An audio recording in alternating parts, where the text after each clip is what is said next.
Hello, and welcome back to another episode of Unique Moments, where we take a moment to breathe, take a moment to pause, reconnecting mind, body, and spirit. And I've been deciding how I want to show up.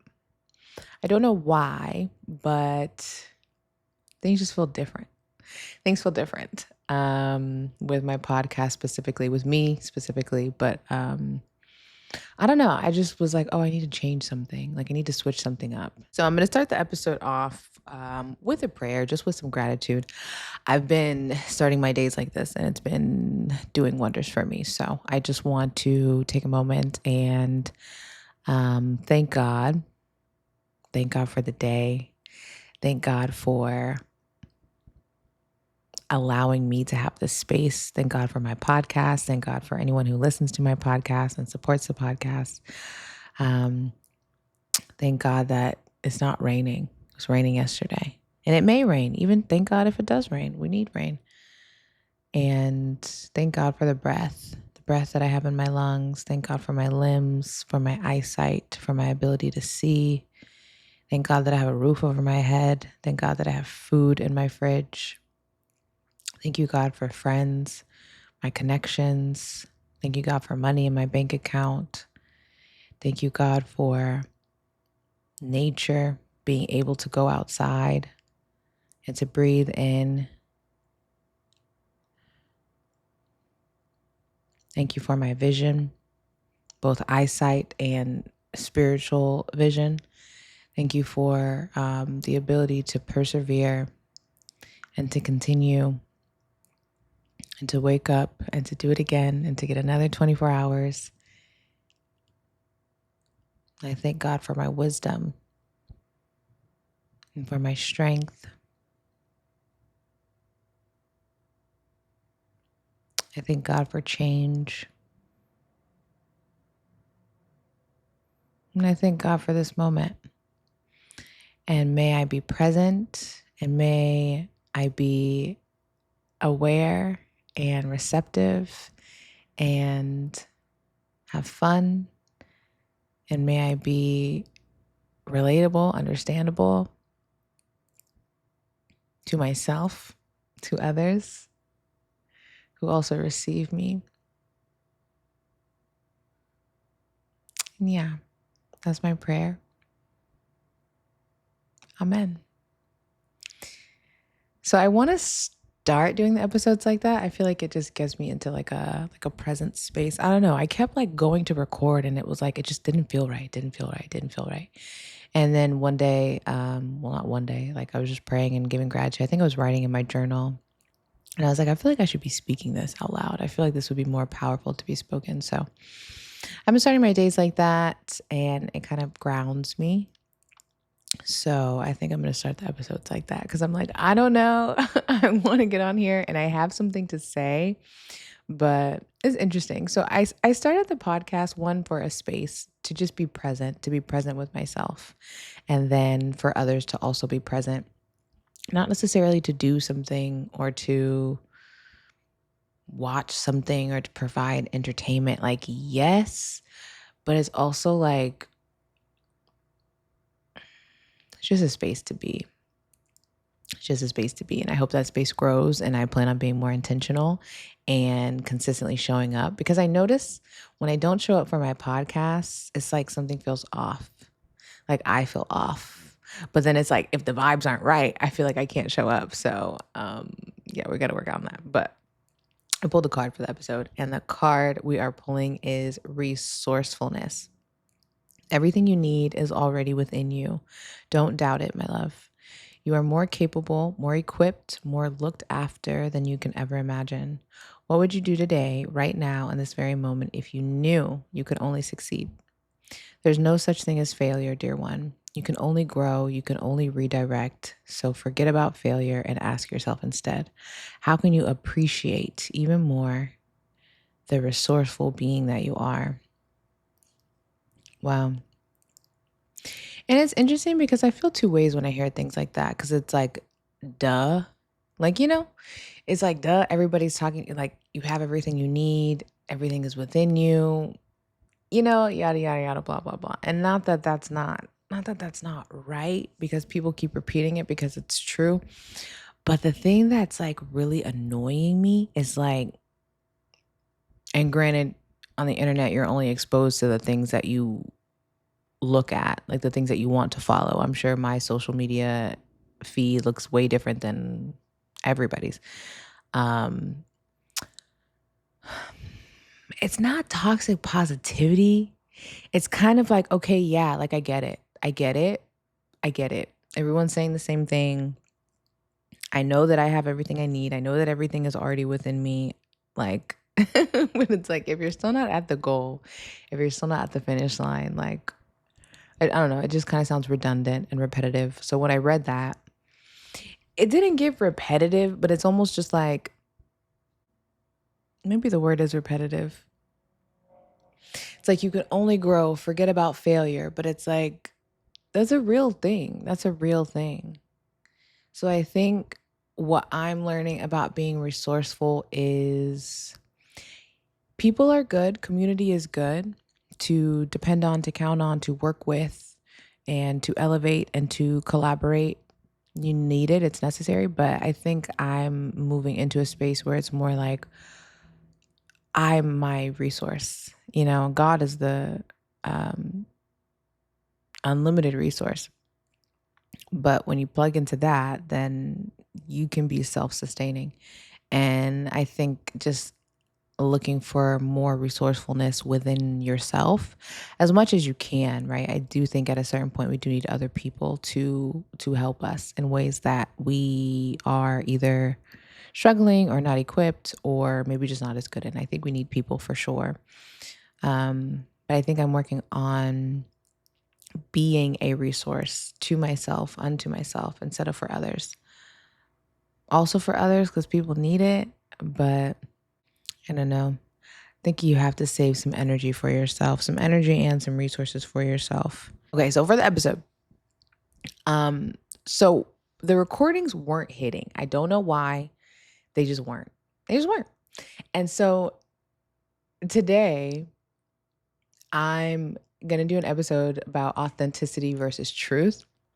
And I'm gonna do like a little experiment. So I'm not against AI. I'm not against AI. I think it's a wonderful tool that we have. I think it's helpful. I think it can accelerate us in many, many, many, many ways. My issue that I have is AI in the creative space. Not that it doesn't belong there. Again, I think you can use it to enhance your ideas, to flesh out your ideas, to produce things quicker. Yes. But I think the inner creative, the inner artist is like all about integrity. And so I'm not against using AI, but I'm against using it to like essentially think for you and to create for you. Like it's one thing to tell the AI like, okay, come up with a business plan that will make me $1 million. And then like you verbatim do the business plan, do the whatever, make the $1 million. Like that's not you. You know what I mean? Like you didn't do that. And depending on how you interact and how you converse with the AI, it may get your ideas and implement them. That's cool. But I think there's also another more intentional way that's, hey, I have this idea for this thing. I want it to look like this. I want it to do this. Basically, just having the AI be your hands and feet. I think that's a little more practical and it doesn't take away the human essence of the thing because you're literally telling it what you want. It's just building the model for you. I think that's fine. But even in creative spaces, like with the AI songs and like what else is a creative thing? AI art and like stuff like that. It's like very hard to be impressed by. It's very hard to be impressed by. Not saying that it's not wonderful. Not saying that it's not beautiful and it would sell and people would buy it. And some people probably like AI art better than normal artist art. But from a human perspective, there's something that's valuable or will be very valuable about something being made with human hands, something being said with the human voice entering into this age of AI. And so I think it would be silly to just not use it and kind of like you're living in like a prehistoric age when we're entering to this age of Aquarius, this age of technology. It would be kind of very silly to just say, I'm going to be totally hands off. Like, quite literally, I think you would feel behind in like 3 to 5 years. But I do think it's like a risk for creativity at the very least, risk for creativity. I say all that to say, I was like, let me do an experiment. So normally when I record these episodes, it's like I'll intuitively um, get an idea or a topic to make an episode about. And then it's really like I'll like maybe outline, do like a little notes, but a lot of times it's just like free flowing, free thought, free consciousness. I'm just speaking. And that's how I usually plan them. But again, it wasn't working. So I was like, okay, let me do an experiment. Let me see if I can use AI to help me. And I wanted to talk about authenticity versus truth because I was just thinking, I was doing some just thinking. And I was thinking about what my values are. Like what things do I value? And one of my values was authenticity. And I thought about it and I was like, why don't I just put truth? And then I was like, are those the same thing? So naturally, I Googled the definition of authenticity and I Googled the definition of truth. And I was like, that's an interesting distinction. And of course, I'm using chat as my Google. And it's like, do you want me to create a podcast episode for you? This would be so in line with your brand, yada, whatever it does. And I was like, yeah, do it. And so, and I was like, okay, make me a script. So in this episode, I'll say AI powered episode. I had AI make the script, and the topic is authenticity versus truth. So if I'm looking down, it's because I'm looking at this script, and we're just gonna try it. If anything, this is gonna be fun for me. I just want to see how it does. I want to see how it feels. I'm interested to see how the episode goes with me, like reading what AI told me to read about the episode. So authenticity versus truth featuring chat. I feel like it's gonna sound so inauthentic, and that's my thing. That's my thing. Well, first, the reason why I even wanted to talk about this, because I think when you're healing, when you're coming back to yourself, because I'm always gonna bring it back to self, it's like, what is self? Who is self? You know? And from all of the spiritual gurus, teachers, books, videos, things I've read and listened to, it's like there comes a point where you stop defining yourself by what you do, the things you have, where you've been, where you've gone, what you've experienced. Like those aren't necessarily you. Those are things you've done. They're things you've worn, things you've had, things you've held, things you've accomplished, but that's not you. Like, who are you? And I think depending on how you've grown up or how you move in the world, it's kind of like they call it true self. Like, who's your true self, your truest essence at the core of you. And a lot of the times that's the sober you. Like, not saying that everyone needs to be completely sober, but it's the you that doesn't have anything, the bare, naked version of you, the you that you were in your youth before you took on like a fake identity. So that's important to me, like to find the authentic you. And I think in a world where everybody is kind of having access to the same information and kind of doing the same things and just very similar. There's a lot of similar things going on. The fashion trends are similar. Um the social media trends are similar, like what the topics that people are talking about are similar. And that's what is I'm getting off topic, but it's like very oversaturated. And so it's like authenticity. What's the difference? And in my googling the definition, so authenticity is more like your truth, my truth, what's true for me in this moment, what I'm experiencing, what I'm feeling, what I saw, what I heard,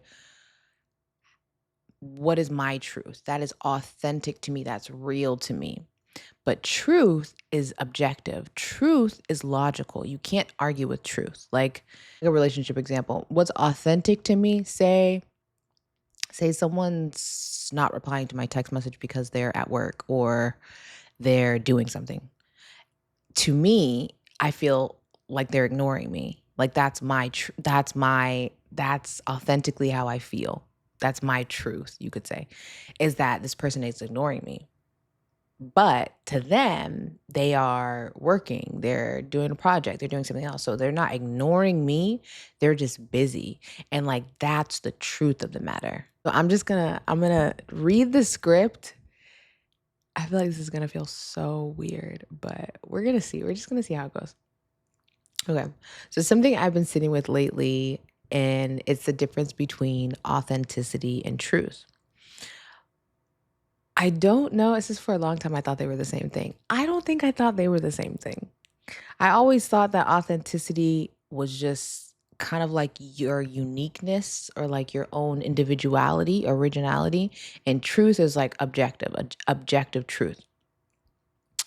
Like, okay, the script is crazy. Like, I would never talk like this. That's the thing. Okay, it says, because for a long time, I believe they were the same thing. Like, if I'm being authentic, I'm being truthful. If I'm expressing how I feel, then that must be the truth, right? But that's not always the case. Authenticity is about being real with yourself. It's about saying, this is how I feel. This is what's coming up for me. And this is my experience in this moment, which is sacred, which is very sacred. To honor your feelings and to voice your feelings, your authentic feelings. That's very sacred. And I think it's important to be in a space where you can do that. But just because something is authentic doesn't mean it's truth. And I had to learn that in a very humbling way. And how does it know that I had to learn that in a very humbling way? Because I didn't. I don't think I learned that in a humbling way. A way that I learned that authenticity is not truth is when you are in, let's say, conflicts or debates with people. I have a point of view. They have a point of view. Is one right or wrong? No. Sometimes one is rooted in feeling. Prime example, I will say, this happened, which made me feel like this. That's my truth. That's how I feel. That is what I clearly observed in that moment. You didn't reply to my text message for 24 hours. I felt like you were ignoring me. Now I'm upset. Authentic. The truth might be my phone died. And then we get into the truth might be my phone died. I fell asleep. I wasn't able to get to my phone. That's the truth. I wasn't ignoring you. I just was not able to contact you because of XYZ reasons. And that's the truth. I think when it gets sticky is when people start lying and phrasing that as truth. And the thing about it is, unless you're just so tapped in or whatever, you really wouldn't know. And that's why you should just be honest. And that's why you should just be honest and tell the truth. Because in that scenario, that could have been squashed. But say I have a mindset or say I have a history or a past of people lying to me or not being truthful. I'm going to assume that you're not telling the truth. And I'm still going to assume whatever I want to assume. Anyway, so that's often how I learn, cuz I'm like presenting something, I'm presenting the facts in an argument in a conflict or something, and someone's telling me, "No, this is this." And it's like, "Oh, we're not going back and forth between what happened. We're going back and forth between each other's authentic truths, and what you experience is true for you and what I experience is true for me." But which doesn't make one right or wrong, but I think that's where you get into the like, okay, what is truth? Truth is objective, logical, something that you can potentially prove. So this script is crazy. Okay, we're going to continue. And I had to learn that in a very humbling way because I've had moments where I felt abandoned, felt rejected, and felt like someone didn't care about me. And I have facts. And those feelings, they were real. They were valid. They were authentic. But the story that I attached to those feelings is not always true. And that's where I get tripped up. We take a feeling and we turn it into a conclusion. This just sounds like an AI generated thing, but we do. We take a feeling and we turn it into a conclusion. We take a feeling and we turn it into a conclusion. And energetically, because we've already taken that feeling, this is me, because we've already taken that feeling and turned it into a conclusion, metaphysically, we're making space for that conclusion to be real. Law of assumption. Whatever we assume to be true will be true. So that's really dangerous. And that's why it's very nuanced too, because you can't override your feelings. But again, coming back to presence and coming back to awareness, if I'm in a situation where I do feel rejected and I do feel ignored and I do feel abandoned, there's two ways I can go about it. I could just be aware that, oh, this lack of attention, this rejection, this abandonment is causing me to low-key like spiral and feel not cared about, feel unworthy, feel abandoned, feel lonely. Those feelings are real, which is what the chat was saying. Gotcha. Those feelings are real. But then it's like, okay, what meaning do I make of that? Now I know, unless I have hard, objective, verifiable, logical evidence, AKA truth, of the reasoning why I'm feeling lonely, abandoned, hurt, rejected, abused, whatever, then I just have to leave it open. Because if I come to the conclusion that, oh, I feel lonely, hurt, rejected, abandoned because they don't care about me, and that's the story that I'm creating in my mind, that is a story that will be true. Now, my mind is looking for evidence of ways that this person does not care about me, does not love me because I feel neglected. And because I'm saying my feeling is the conclusion, my brain is going to look for that quite literally. And so the other way is to just acknowledge, be aware. I am having these feelings of being abandoned. I am having these feelings of being objective. I don't have to make it mean anything until I've been given meaning. And I think that's a sweet spot. Instead of saying I feel hurt, we say they hurt me because they don't care, which is not true. Could be true in some cases. Could be true in some cases. It's all nuance. Could be true in some cases, but doesn't necessarily mean that. And those are very different feelings. One is authentic. I feel hurt. My feeling is authentic. And one is interpretation. They did this because. We don't know that. We want to give everyone the benefit of the doubt. Now, not everyone, but everyone. And it's not about invalidating your emotions, because the emotions are messengers. The emotions are just telling us what's going on. They deserve to be felt. They deserve to be honored. They deserve to be listened to. They deserve to be felt. They deserve to be honored. They deserve to be listened to. And to go a step further, if you don't listen to your emotions, they're going to keep coming. They're going to keep emoting, because you can only distract yourself from your emotions so long. You have to feel them and work through them. But they're not always meant to be believed at face value. Sometimes the emotions are pointing to something deeper. Sometimes they're shaped by past wounds, old patterns, and the fears that haven't been fully seen. And this is tricky when you get into healing work, because it's like, and this is just an example, like meeting people, let's say, again, with the consciousness thing. I think when you become kind of like just conscious, let's say that, when you become more aware about the things that are going on and things that are happening, and less like just like sucked into autopilot, when you become more aware and you start looking at things, it's like, because you can notice your own emotional patterns and habits and triggers, you kind of can notice other people's, especially if they have the same ones. So, like, for example, I think if you are, let's say, dating someone,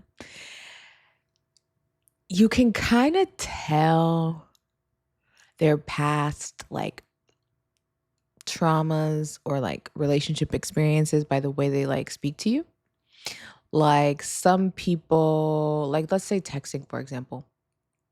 I think there's certain people who, if you don't text back for a while, or if they don't text you back for a while, they'll acknowledge it. hey, sorry, it took me a long time to reply. Like I was busy, I was doing this. Or hey, just let you know, like I'm about to be doing this. If I don't reply, da da da da. Like, it's like something that they do, something that you do if you like that. And sometimes people don't. Like sometimes it's just they won't text back for 8 hours or 9 hours and the reply is just a reply. It's not like, "Hey, sorry I was busy. Hey, sorry I was whatever." And it's not good or bad, it's just information.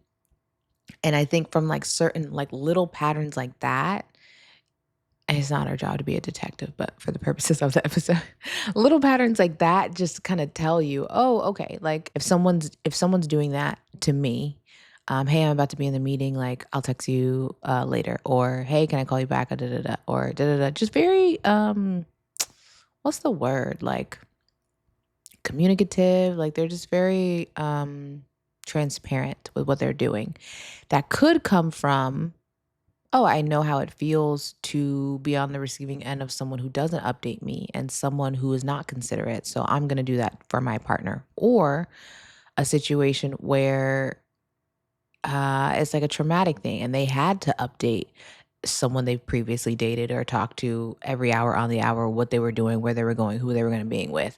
Like, and there's probably other examples for why people do that as well. But I think when you start to notice like different things that trigger you and different things that make you upset and why you typically start arguments, it allows you to like see other people's better and like handle them with more grace. So for me, the work has been learning how to hold both authenticity and truth because again, it gets tricky. It gets tricky because you never want to take anyone's truth away from them.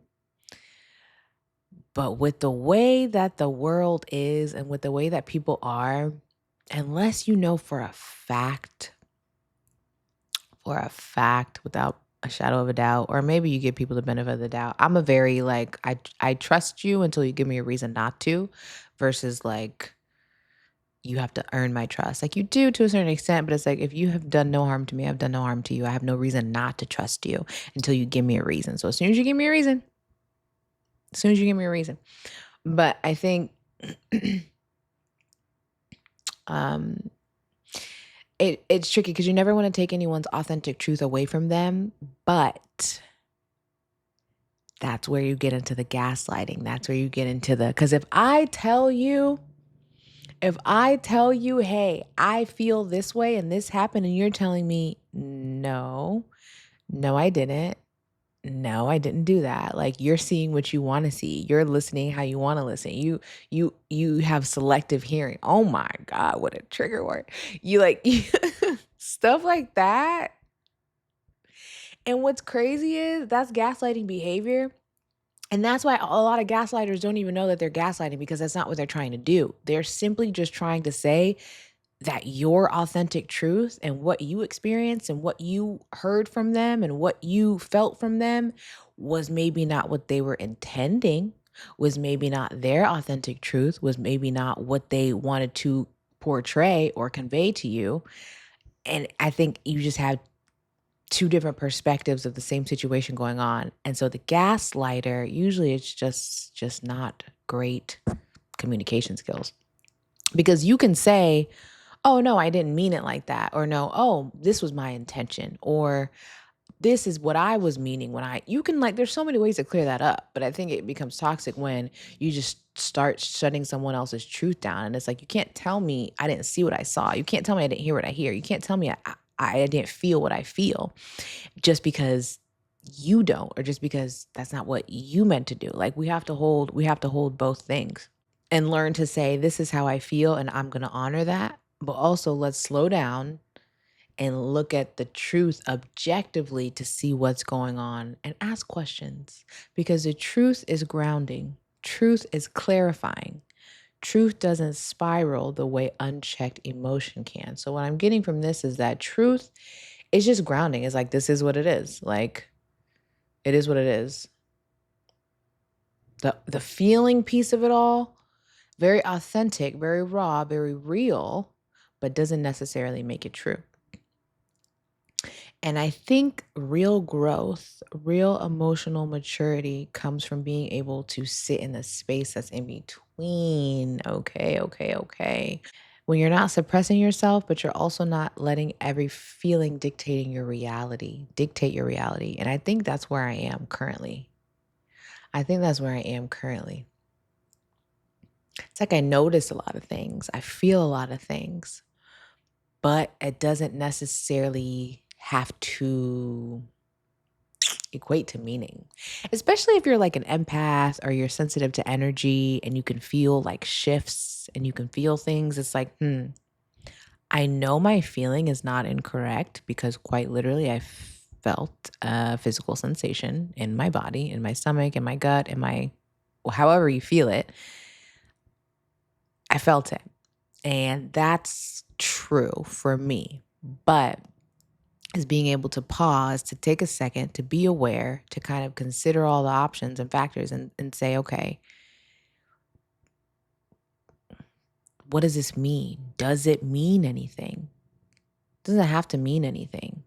And I think that the trick is to just not make meaning where meaning has not been made. Ooh, that was good. That was good. That was good. Not make meaning where meaning has not been made. Okay.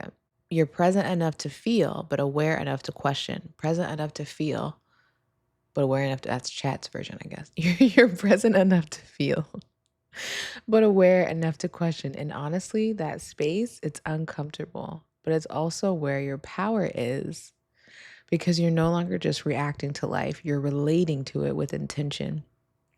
So now instead of asking myself, is this true or is this real? I ask myself, what am I feeling? And what else could be true? And that question alone has changed the way I see everything. And that was Chat's whole script. I don't know how I was supposed to get a whole podcast episode out of that, but it gave me some good bones, some good clues. What I will have to say to that is I think that is true. It's like there's two sides to everything cuz yes, feel what you feel, be curious, question what else might be here? What else could be true?